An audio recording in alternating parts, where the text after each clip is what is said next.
Viewpoints on the talk station FM 107 AM 1240. We'll be chatting with our guest tomorrow evening. I just want to mention this. Marc Rotterman, host of Front Row.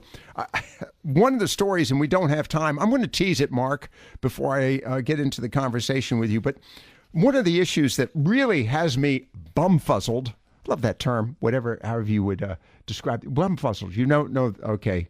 Taylor has never heard that term. And that is the recent op-ed written by Republican Robert Pittenger, which basically tears down Mark Meadows. That's the tease, ladies and gentlemen. We're not even going to address it this evening, but you better pay attention to tomorrow evening's program when Marc Rotterman will be joining us in the first hour of Viewpoints. Tonight, we've got him for just a few minutes to talk about the topic of the presidential address. And Mark, good evening to you. And my friend. Don't you like the way I tease the upcoming, the trailer for the next Always show? Leave them with something more. Yeah, trust me. I'm looking forward to. I'm already waiting to hear from you on that topic. But let's talk about the presidential address last evening. Your conclusions.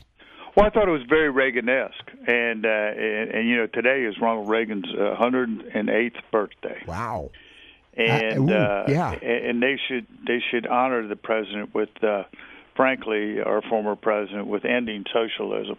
I thought the speech was very Reagan-esque. He gave a CEO-like report to the stockholders on the economy. I thought that was really good. I think there's a couple things that really stood out to me. He challenged the Democrats to aspire to greatness, and he asked them to help him end gridlock. But he got no takers. Right. I thought he went over the head of the elites and went directly to the people on illegal immigration. And he highlighted, I thought, the Angel families, the Border Patrol, and I think he made the case for American sovereignty. And I think this, too. I think one of the slogans that he had, one of the lines I really liked was, "Walls work and walls save lives." I'd submit to you that that'll be a campaign slogan. Go ahead. Well, there was a kumbaya moment when they even got the women in white to stand up there when he said more women in the workforce and more women in Congress. It was a rare moment. Let me interrupt you on that. It not only was a rare moment, these were individuals who were going to sit there and scowl all evening, and he had them laughing. He had them in the palm of his hands. Well, there's an interesting thing that CBS is no friend of Donald Trump's. 76% of the American people thought that was a great speech. I listen, and CNN, same situation, 59%, and that was 59, very positive. In other words, really committed. But I thought that the president showed a sense of wry sense of humor by actually, in an odd sort of way, even making fun of himself. Remember, after they were applauding the issue of the number of women in the workforce, and they were applauding, and then they started to sit down. He said, "Don't sit down yet. Hold on. There's more." And then he pointed out, and the largest number of women in Congress historically, and of course that got them really geared up. I think he put Nancy Pelosi in the corner. I'll predict to you that there probably will be some kind of a deal, and I predict to you he'll get most of the money he wants for a border, for a barrier for the wall. I think it's going to be close to $5 billion, because they just seem intransigent. They seem unreasonable, where he seems reasonable, and he made a very good case. And by the way, that's another reason why she didn't want him to have the State of the Union during the shutdown, because she knew that he could turn the tables.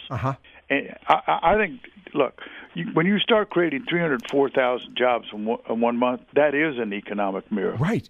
Think about where we were we barely got over 1% GDP under Obama. And so the naysayers. The other thing I would say to you, that Stacey Adams started off optimistic. Of course, she ran for governor she did the response in the rebuttal. Right. Yeah, the rebuttal. She ran for governor in Georgia. She started off optimistic, but when she got done speaking, the America she described, I didn't recognize. Well, there are several issues here, and we'll go to them very quickly. Number one, related to the Stacey Abrams rebuttal. I walked away, and I'm I'm not a big fan of State of the Union addresses. I think they're boring. Unless there's something I'm really interested in hearing firsthand, I just as soon read about it tomorrow. I listened to the address.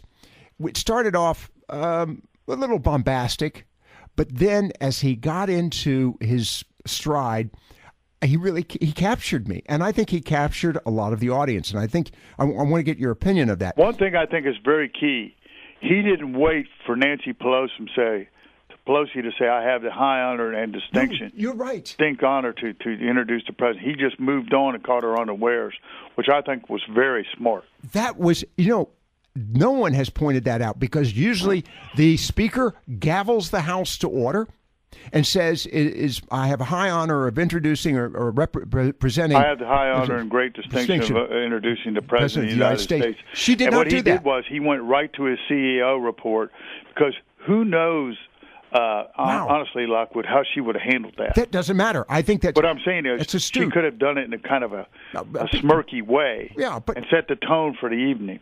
But he took you. Only Marc Rotterman, host of Front Row, which you'll see Friday evening at 8:30 on WUNC-TV and then 9 o'clock on the digital channel. Only Marc Rotterman would have made note. No one that I've seen in the media has made observation you just made a moment ago. All right, back to the president. I think he resonated with the audience to such a degree that when Stacey Abrams' rebuttal came around, it had no emphasis. It had no oomph. Well, when she's saying we got high inflation and people are losing their jobs, that's not factually correct. No, it's not factually correct. But we don't have high inflation. In fact, we don't have enough workers now to fill the jobs that are being created. That's the truth of it. But, Mark, I don't believe anyone. I think a tree fell, and it fell in a deserted forest. Nobody heard it. Well, to Stacey Abrams, I mean, just in her defense, it's very hard to follow the President of the United States and the trappings he has in the House of Representatives. But I also thought that she became very mean-spirited. And can I tell you, I really think the American people just about had it with the mean-spirited aspect of politics. All right, so I did not bother to listen to Stacey Abrams. I started to watch it. I, of course, am of the opinion that the person giving the rebuttal is basically being put into a sidecar and shunted to the side politically, because I've never seen a rebuttal that's resulted in significant political benefit to and mostly there's a downside. It is exactly. All right. The other aspect of this the national stage, as you just pointed out a few moments ago, a message, as you and I both agree, resonated with the vast majority of the populace in America, both Democrat, Republican voters. Big thing. And, of course, we've said before this is a major stage. It was, I think, the president turned it into an even bigger stage, one that I didn't expect. I thought he did an exceptional job. The World War II veterans there, having the people, the angel moms, who were, have angel families who've lost loved ones, I think was really critical. Here's the other thing. I mean, he put his foot down that we're a free America. I want to get to that. Americans that are free, and we're never going to go for socialism. I want to go to that. You didn't see Nancy Pelosi stand up for that, and that was a direct shot at Ocasio-Cortez. I want to go to that in a moment, because I want to, as a matter of fact, pretty much wrap it up with you on that observation. Marc Rotterman with us this evening, and again, we'll be talking to him tomorrow evening as well, and probably finishing up some of the discussion topics that we may not have time for today. Mark, the other concern I have related to the presentation to the nation, if the wall does not come to fruition and the president has to accept some really reduced alternative, I'm going to throw I'm going to posit this comment, and I want to get your critical remarks on this. I think he did such an excellent job last evening that the voters would be able to, and I'll use the word forgive or overlook the absence of that wall, because last night I thought the president did an outstanding job of factually justifying his success. Your thoughts? Well, I agree with that, except for the fact that I would say this. right now. One is he definitely wants to have a border barrier where we have these points of entry that are just completely unfettered. Illegal immigration is coming right through. Mm-hmm. And when great politicians are lucky, and I think the timing of all of what he just did and the speech, and now we've got 15,000 people coming to the border, is going to work in Donald Trump's favor. Okay. Then the other aspect of this, and I want to touch on it briefly. He did. I had the privilege of talking with Laura Trump yesterday, and I asked her point blank, was the president going to address the issue of abortion?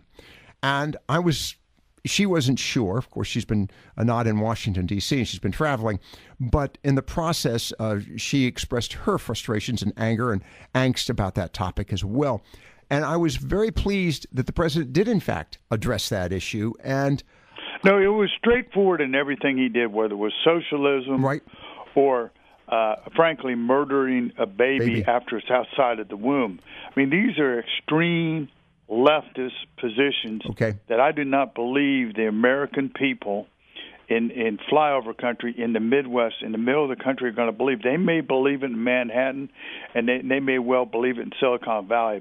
But beyond that, I think what's starting to turn is that, again, Trump looks reasonable, and Pelosi and Schumer, just like look intransigent and not reasonable. And the smirk on Senator Schumer's face was he looked like a cartoon character. I'll be honest with you. Now I want to wrap it. I want to wrap it up with, I thought the president did an excellent job. The issue, socialism. The fact that it really upset Bernie, it really upset Ocasio-Cortez and her minions, and in fact, as you pointed out a moment ago, we saw distinctly that the speaker was rather cool to the argument on socialism. I'm thinking that really that was the challenge that resonated last night, and it is the significant challenge. Your thoughts on that? Let's say I was back in business and I was doing political consultant television ads. You want to talk about socialism? Pan to Venezuela. Exactly. I mean, the country's falling apart because of socialism and because people redistributing wealth. It doesn't work. It's never worked. We knew that. Ronald Reagan knew that. Donald Trump knows that. And particularly when the economy is working so well. I know. I mean, but they're off. What disturbs me, though, is if you look at some of these polls, a lot of millennials believe the socialism does work. And somebody did not school them on the virtues of capitalism. I'm going to be chatting tomorrow evening with our panel of millennials on that very topic. Mark, I'm looking forward to tomorrow afternoon's program with you. And of course, Mark will be with us for a longer period of time to ferret out some of the results of the State of the Union address that we have just concluded our conversation about. And more importantly, North Carolina politics. I'm smiling as I say that to you, Mark. I hope you can explain it to us, this internecine warfare from a failed Republican candidate, that being Robert Pittenger, and probably North Carolina. I'll just give you a short tease. Sour grapes. Okay. We'll take more about that tomorrow here on Viewpoints on the Talk Station with our guest this evening, but more importantly, tomorrow evening as well, Marc Rotterman. Ladies and gentlemen, you do not want to miss tomorrow evening's program. I don't want to miss it. I'll tell you that right now. Stay with us for more here on Viewpoints on the Talk Station. And Mark, thanks for being with us this evening. Yes, sir.